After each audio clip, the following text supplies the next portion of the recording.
Welcome to the Big 12 Insiders, your Big 12 sports show. Here's your host, Brien Hanley.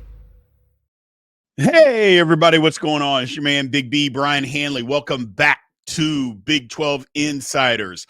Man, it was a wild week, another wild week in the Big 12, man. Some upsets, some dominance displayed. We had it all. And again, it was another week where the top of the conference just kind of separated itself from everybody else. And we're starting to see some of that separation. We're starting to see it. The middle of the conference is kind of what it is, just a muddled mess. Power rankings should be very interesting next week. We'll see. Having said all of that, another good weekend. I like the spot where the Big 12 is at. So we'll get into this recap. Remember, before we get started, continue to like, follow, subscribe, all that good stuff. Continue to get in the comment section and always hit that notification bell so you know exactly when Big 12 Insiders content comes out, people.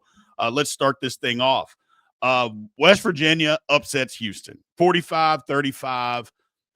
Look, Houston just not ready for primetime yet. And it's one of those things where I like where Houston's going. I like what Willie Fritz is doing. But West Virginia has not quit on the season. How many times have I come on and said, yeah, they lost, but they haven't quit. They still keep fighting.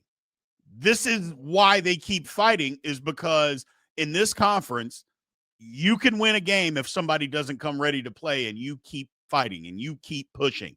This is exactly what happened. Houston wasn't ready to play. Give West Virginia all the credit in the world. They took it to them. They were the more physical team. I mean, if you just looked at, they were the physical team. Ran the ball right down their throat, 246 yards, holding Houston to 82 yards, 2.6 yards a carry, and you know Houston wants to run the football. I mean, look, Houston is a more talented football team than West Virginia. I don't think the margin is crazy, but I think man for man, they're a better football team, a more talented team. But when you don't come prepared, and I know coming off of a great road victory the week before, you don't come ready to play, this is what happens to you. It's just that simple. Just not ready for prime time. That's how I name it. Just not ready yet. Still like their season, still like what they're doing, and congratulations to West Virginia. Like I said, give them all the credit. They were the more physical team. They haven't quit on the season. It's a good victory. It's a good building block. It's a good building block. So congratulations to them. You got to give them a ton of credit. But Houston, man, what could have happened? Kind of let a situation or some circumstances get in the way here, man. I don't know what you could have done down the stretch, but we're not going to see now because, I mean, you're not out of it. Don't get me wrong, but it's a crushing loss for them. If you're trying to win the Big 12, it is. It is. And you know it. And you know it. So moving on. Baylor, I mean, they crushed UCF. Look, I'm going to give Baylor some credit, too. They had every reason to put this in the tank, but they're trying to get to a bowl game. Their defense, who has been non-existent all season long, stood up here, held UCF to, what was it, 74 yards rushing? Yes.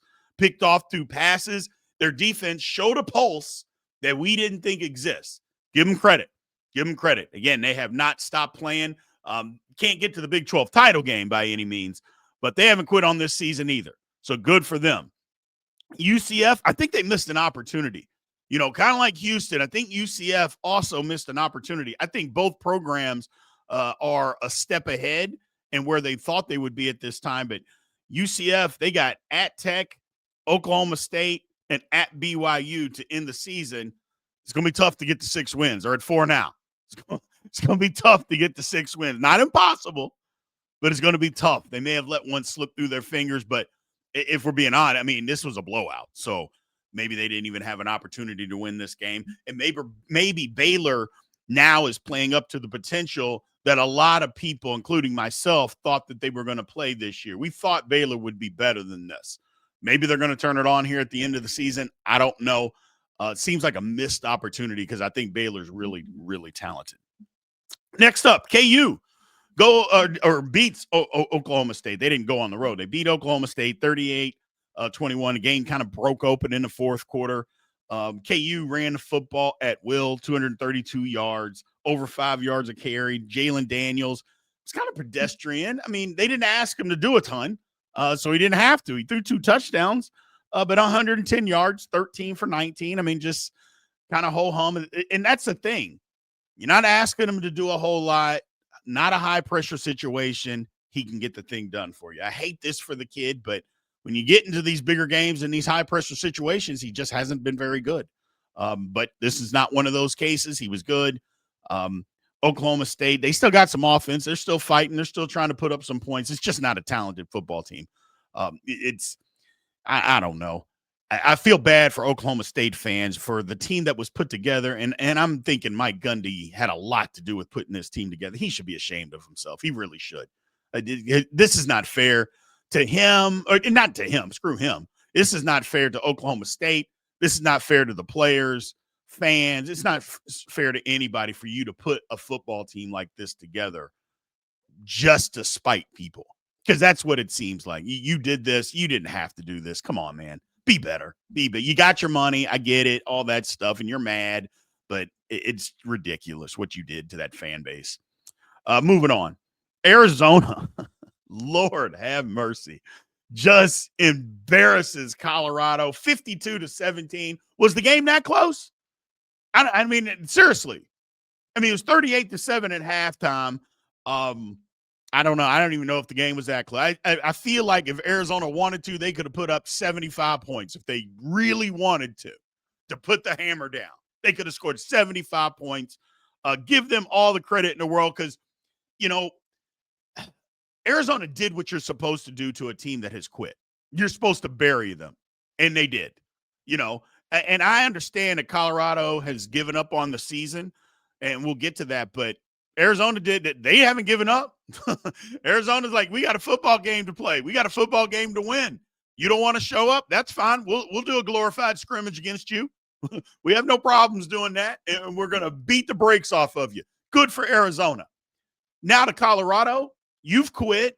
I don't want to hear anything about anything else other than they have quit on the season. I don't want to hear about they don't have the talent. Neither does West Virginia. And they just beat a ranked team on the road. Okay? Neither does Oklahoma State. And Oklahoma State still keeps fighting each and every week. You can see it. They're just not talented, but you can see them fighting. You see zero fight from Colorado. Zero fight from him. And I'm sorry. I'm one of Coach Prom's biggest supporters. This is on him. And period, end of story. When your team quits on you, that's on you. Nobody else. That's on the coach. And you could come at me with all the excuses that you want to come at me with, but the last 2 weeks have shown everybody who's paying attention that Colorado has quit. They've quit. They're tuning out the coaches, and they're tuning out the coach. I mean, they're not a well-coached team. They're just not. Sorry. And you can say they don't have the players. I agree. They don't. They don't have the most talent. But you shouldn't be getting beat like this. Period. End of story. The team has quit. They have quit. And maybe, just maybe, in the middle of your season, telling guys that, hey, if you're getting in the portal, why don't you show up in this scrimmage? We'll put some tape for you to get out of here. Maybe that wasn't the best idea. Just throwing that out there. Either way, embarrassing. Let's move on. No, not even worth talking about anymore. Till you can get it figured out, let's move on. Arizona State, Iowa State. Arizona State wins 24-19. Physicality dominated the day. Look, I didn't think Arizona State had much of a chance to win on the road. Jeff Sims, we seen what he was about or guess capable of as passing the football. But they didn't ask him to do that a whole lot. They said run the ball 29 times, and he did for 228 yards and 2 touchdowns. He threw for another 177 yards. Give that young man a ton of credit because there's not a lot of people in this country that thought that he was going to have this type of performance. Give the credit to Arizona State, the coaching staff, for getting them ready, for having the team ready, for not quitting on the season. Imagine that. Didn't quit on the season. And going out and winning a football game on the road that not a lot of people thought that they were going to be able to win. Good for you. That means that to me, that's the biggest win that they've had in the last 2 years. And I know they won the Big 12 championship last year, and I get all of that. But this win right here quarterback down, season not going the way that you thought it was going to go. You got to go on the road and face, I guess, a decent opponent in conference. How do you respond? They respond with physicality, and we're just going to be more physical than the other football team. That is a well-coached football team, ladies and gentlemen. Yes, that is the definition of a well-coached football team. Give credit to Arizona State. Iowa State called you frauds a couple of weeks ago. I don't think any Iowa State fans are telling me that I'm wrong right now. Nobody's going to say that. Matter of fact, can't even find you. Either way, not the season that they thought they were going to have. And I didn't like the game plan from Iowa State. Look, Rocco Beck has been struggling for the last couple of weeks. You were running the football fine in this game. Why don't you just keep running the ball? Why do you have to throw it 36 times when your quarterback is struggling? I just don't understand it. Didn't understand it. It didn't make sense. And now you've lost 4 in a row. It is what it is, man. Just, ugh. But either way, give credit to Arizona State winning this football game. Next up, Texas Tech just overwhelms Kansas State. Look, Tech is a better football team. They're better at every position. And that's the bottom line. They're better at every position, and they physically were just too much. Kansas State couldn't block them. They hung around early, put up a fight, and got the game close in the fourth quarter. But Coach Kleiman, again, listening to Nerd Football, did one of the more idiotic things that I think you're down 9. You're trying to get it to 7. Why? Why don't you just get it to a 1-score game? Instead, you go for 2, you don't get it, and that takes the wind out of your team because as hard as it was to score a touchdown, now you have to come down and find a way to get 2 scores, a touchdown and another field goal. Just kick the extra point. Yeah, but either way, I mean, I don't think you were going to come back and win because Tech, again, was just starting to overwhelm you. You could no longer block them, which was a problem all day long. Just didn't make any sense. Again, analytics getting away, people. They're getting away. I know they have a place, but when you start listening to Nerd Football more than just logical sense, this is kind of stuff that happens. But give Tech a ton of credit. Tech's a better football team than Kansas State, and they physically beat them up. I mean, they physically beat them up. They forced 5 turnovers for crying out loud. You're not beating anybody with 5 turnovers, much less a team as good as Texas Tech. But it is what it is, man. They had over 100 more yards. They were just the physically better football team on Saturday. And you could say sometimes they may have been even looking ahead to next week. Maybe that was the case. I don't know. Bear Morton's looked a little rusty early, got it together. But they're a good football team. I can't wait for the game next week. Cannot wait. Well, I guess this week, I should say. Can't wait for it. Cannot wait for it. And then finally, Utah overwhelms Cincinnati, 45-14. I'll say this. There's just levels to this thing. There's levels to college football. And Utah's on a certain level, and Cincinnati is just not. I said it before the game. I said Cincinnati had not been tested by a team the caliber of Utah. They hadn't. And this showed. I mean, Utah was the more dominant team. 40 minutes of time of possession to 1958. I mean, give me a break. That is the definition. And it's not like Cincinnati had 10 more turnovers or something than Utah. It was 3. They had 3. Utah had 2. But 40 minutes of time of possession, golly. But they were the more physical football team. I mean, it turned in the set. To me, I thought the game turned. Second quarter, Cincinnati's driving down 14-7. They're driving. And then Brendan Sorsby fumbles. Utah gets it, goes down, kicks a field goal. They go up 17-7. A little bit of back and forth. Then Utah scores again before the end of the half. It's 24-7, and the game is over, in my opinion.